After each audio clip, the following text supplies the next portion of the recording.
আসসালামু আলাইকুম এভরিওয়ান, আপনারা সবাই কেমন আছেন? আমি আজকে তৈরি করে নিব পুডিং।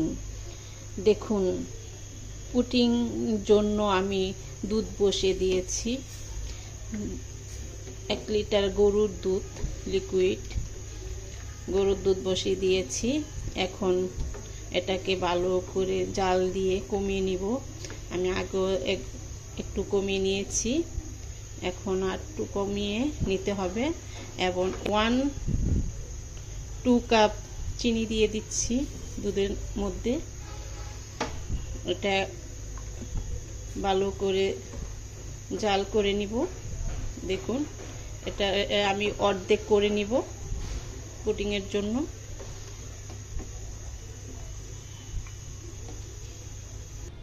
এখন আমি ক্যারামেল তৈরি করে নিব পুডিংয়ের জন্য। চিনি দিয়ে দিচ্ছি,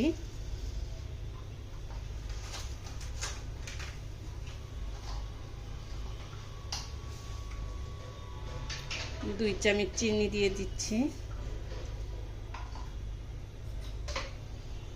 এখন আস্তে আস্তে গলে যাবে।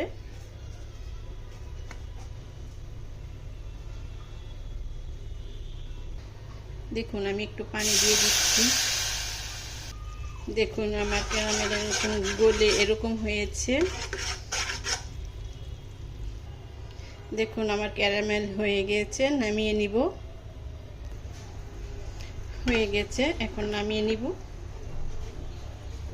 আমি দুধের মধ্যে 1/4 কাপ দুধ গুঁড়া দুধ দিয়ে দিচ্ছি। এটা গুলে নিব। দেখুন, গুলে নিচ্ছি। এটা আমি দুধের মধ্যে দিয়ে দিব। দেখুন, দিয়ে দিচ্ছি দুধের মধ্যে।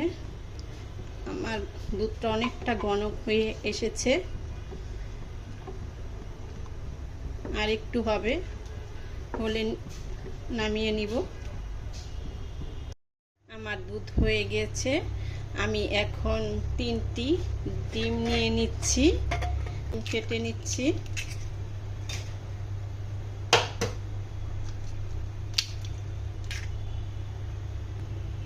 আমি এখানে কুসুমটা উঠিয়ে নিচ্ছি।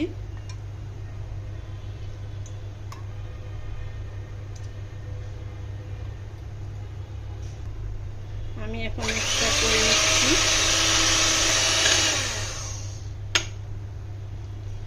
দেখুন, এরকম হয়েছে। এখন আমি দিয়ে দিব কুসুম। এখন আবার আমার হয়ে গেছে। আমি দেখুন 1 লিটার দুধকে 1/2 লিটার করে নিয়েছি। এখন আমি ডিমের সাথে মিশিয়ে দিব। দেখুন, মিশিয়ে দিচ্ছি। আমি দুধের সাথে চিনি দিয়ে দিয়েছি, পরে চিনি দিলে পানি ছেড়ে দেয়, এর জন্য আগেই দিয়েছি। চিনি দিয়ে জাল করে নিয়েছি। এখন ছেঁকে নিব। দেখুন, আমি ছেঁকে নিচ্ছি।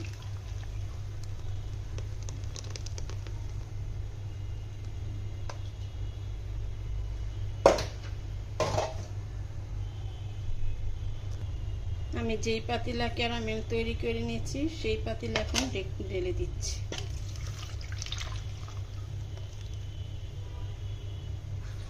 দেখুন, আমি হয়ে গেছে। এখন আমি ঢেকে দিচ্ছি। দেখুন, আমি পাতিলা বসিয়ে দিয়েছি। 5 মিনিট আগেই হাই হিট করে গরম করে নিয়েছি। এখন এর ভিতরে একটা বসিয়ে দিয়েছি। এখন আমি পাতিলাটা দিয়ে দিব। এখন পাতিলাটা দিয়ে দিচ্ছি। আমার এটা খোলা ঢাকনা, তার জন্য আমি 3টা পাথর দিয়ে দিচ্ছি। দিয়ে এখন ঢেকে দিব 30 মিনিটের জন্য।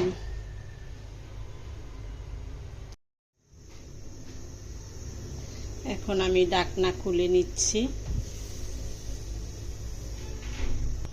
পাথরগুলি নামিয়ে নিচ্ছি।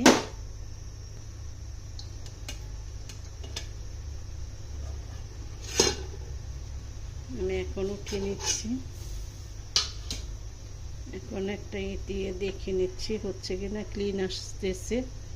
আমার এটা হয়ে গিয়েছে, আমি এখন নামিয়ে নিব। দেখুন আমার হয়ে গিয়েছে, আমি ঢেলে নিচ্ছি। আপনাদের যদি এই রেসিপিটা ভালো লেগে থাকে, লাইক কমেন্ট সাবস্ক্রাইব করবেন। আল্লাহ হাফেজ।